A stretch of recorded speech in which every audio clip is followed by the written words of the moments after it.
MIguel and King Arthur, written by Laurie Polydoros, illustrated by David Kackroff. Chapter 1, The King's Diamond. Ninth inning, 1 out, bases loaded. Miguel Ventura stood at bat. 2 strikes. He had to make contact. Sweat trickled down Miguel's face and his shoulders ached. He called time and sunlight reflected off the bat, creating a burst of color like a million tiny rainbows. He took a deep breath. It was time, now or never. Back at home plate, Miguel cranked the bat up into the air. A fastball sailed towards him. He swung. Thud.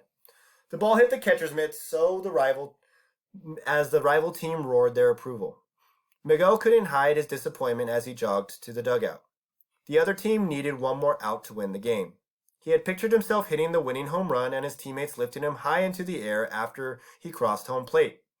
The imagined roar of the crowd was ringing in his ears still. He barely noticed Trevon as he walked towards home plate. Trevon held his bat high like a marvelous sword. The first pitch hurtled towards home plate. Trevon swung smack. Going, gone, grand slam. Yes, Miguel yelled, meeting his friends as he crossed home plate. Miguel's teammates gathered Trevon up onto their shoulders. The crowd roared and his family rushed out to meet him. The girls in the front row smiled and waved. Miguel felt a twinge of jealousy. Trevon was the golden boy. His life looked good.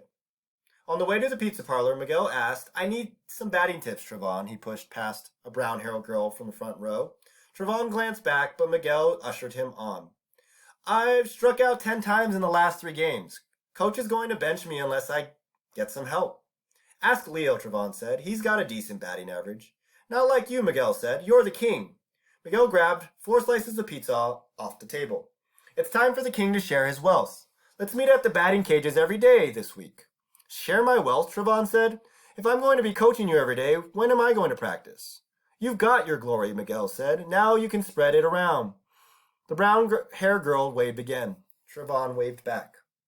"So, is it a deal?" Miguel asked, thinking that being the star of the team would feel mighty good. "I've got homework and I have to babysit my cousin." "Since when have homework and babysitting come before baseball?" "He's a star," Leo pointed to the girl smiling at Trevon, and he wanted to stay one. Miguel swallowed. "Is that true?" Trevon couldn't find the words to explain. "See," said Leo. "Come on, Miguel. We're not royal enough for this table. Kings aren't a part of any team." Chapter 2, The Destiny of the Sword. At Saturday's game, Miguel struck out twice, but managed 1 base hit. Trevon hit 2 doubles and a triple, and now had a whole fan section in the front row. He seemed not to care that Leo and Miguel hadn't been speaking to him since last week. "Since when did the 3 amigos become 2? Miguel's sister, Teresa, asked. Miguel shrugged, placing his bat into the bag and walking towards the field. "Aren't you coming for pizza?" she asked. "Nah, I'm going back to the shop. To visit the great Gallardo's books? Just go eat pizza and I'll see you later." Miguel and Teresa both had become characters in the great Gallardo's magic books they'd found in the loft. Leo and Trevon had even traveled inside a book with Miguel once, but Trevon was now probably too busy with his fan club to come along on an adventure. Up in the loft, a thick purple book awaited for Miguel on the enchanted chest. "Le Morte Arthur," Miguel read, "The Knights of the Round Table." He opened up the book to page 98 and stars appeared in his eyes as he whispered aloud, "Ike become King Arthur. Whose pulleth out the sword from the stone, that same is rightwise king born of England." Miguel read, but the words hopped around the page. "Gaze at people, many sword marvel came on to and its beauty." The silence disappeared, and Miguel found himself surrounded by a group of knights, clanking swords around his head. He ducked, knocking his heavy helmet into another knight. "Sir Kay," the knight roared, "do you challenge me?" Miguel shook his head. "No, sir," but his words were lost in a loud clash of metal upon metal. His massive opponent wore a suit of midnight black armor. Miguel tried to escape, but the bulky armor weighed down like an elephant on his back. The Black Knight raised his humongous sword high in the air. Out of instinct, Miguel lifted his arm, surprised to find that he, too, held a sword. His blade trembled, glistening in the sun as he gripped it with all his might. "It's time for the great Sir Kay to fall," shouted the black-armored knight. The word made MIguel's body quake. The knight slashed MIguel's sword, slicing it in half as though it were a blade of grass. "Sir Kay," from the crowd, a young man rushed forward. MIguel stared, dropped what was left of his weapon. "Shall I fetch you another sword, brother?" Dazed, MIguel nodded, and off the boy ran. MIguel's thoughts churned. This must have been a tournament between the great knights in celebration of a sword in the stone. And if he was Sir Kay, then the young man who ran to get him another sword was Arthur. "I'm here, brother." MIguel turned to the young man, who held a beautiful glistening sword. Excalibur. Chapter 3. All hail the true King of England. The magnificent sword electrified MIguel's hand as he turned to face the Black Knight once more. Merlin's magic, he felt renewed. Energy coursed through his veins. As, clang for clang, he met the Black Knight's blow with Excalibur. Soon the Black Knight faltered. MIguel saw his opening and swung Excalibur, connecting with the knight's sword as though if it were a baseball and Excalibur were a bat. The Black Knight's sword flew out of his hand as though MIguel had just hit a grand slam. The crowd roared and clapped its approval. MIguel grinned broadly behind the faceplate and his helmet. The Black Knight bowed his head towards MIguel before turning to make sure his squire retrieved his sword. MIguel acknowledged the act of respect with a tilt of his head. Arthur ran up to congratulate his brother. "My brother, you courageously faced near defeat as a true nobleman and took victory. I am honored to be your kinsman." "As am I," stated Sir Ector, who MIguel remembered was Sir Kay's father and the man who raised Arthur as though he were his own. "You will be unbelievable in the joust, my son." "But what is the sword?" Sir Ector inquired, shocked and puzzlement twisted in his features. MIguel knew with certainty it was the sword from the stone. The sword that made whoever could pull from it the stone the king all of England. However, he held his tongue. The glory and adoration of being king tempted MIguel. He had tasted Excalibur's power in the duel. King Arthur was beloved by all the knights of the Round Table. Why, then, could they not love King Kay just as much? "Where did you get the sword?" Sir Ector demanded. "I brought it to him, father," said Arthur. "I couldn't find another blade, so I thought of a sword I saw stuck in the stone near the cathedral. I pulled on it, and it came out with marvelous ease." Arthur had no idea what he'd done. MIguel felt a twinge of regret deep in his stomach as he faced Arthur, but he plunged ahead anyway. "It was I who pulled the sword from the stone, father," MIguel lied, knowing deep down the sword did not belong to him. "Arthur just fetched Excalibur for me." "I do not understand why you dishonor yourself and our father with lies, Kay," Arthur challenged. His feelings about doing what was right dominated the loyalty he felt toward Sir Kay. "Enough!" roared Sir Ector. "Whichever of you pulled the sword from the stone will be able to repeat the task tomorrow morning. For tonight we will celebrate Sir Kay's victory in the duel and wish him well in the joust." Weary from the day's tournament, Sir Ector retired early, and MIguel basked in the glow of his admirers as knights celebrated around campfires that night. Word had rapidly spread that he had pulled the sword from the stone and would do so again in the morning. Arthur watched from the edges of the fire circle, now realizing the importance of the sword and the swindle Kay was trying to pull.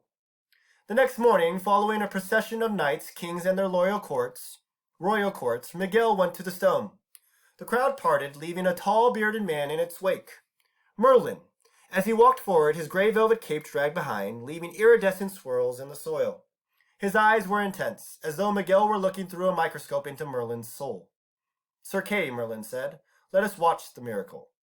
MIguel stepped forward, Excalibur clamped tightly in his hands, focusing as though he were at home plate, picturing a home run. Maybe he could actually pull the sword from the stone. Before he tugged at the blade, someone shouted, "Intruders! Beyond the hills!" The knights mounted their horses, and Arthur pointed them east over the hills. Everyone rushed to battle, leaving MIguel and Arthur alone.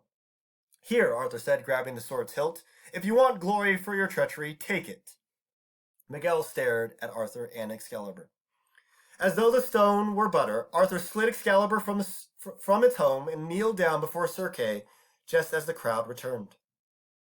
"He done it," Arthur said. "Sir Kay is the true King of England." Every single person crouched down before MIguel, even Merlin. Wait! Nobody heard him. "All hail King Kay!" Chapter 4. One Man's Glory. MIguel looked out into the crowd. He could not denied that the respect felt great, but Merlin's eyes pierced into him as his thoughts of glory fizzled like bubbles disappearing down the drain.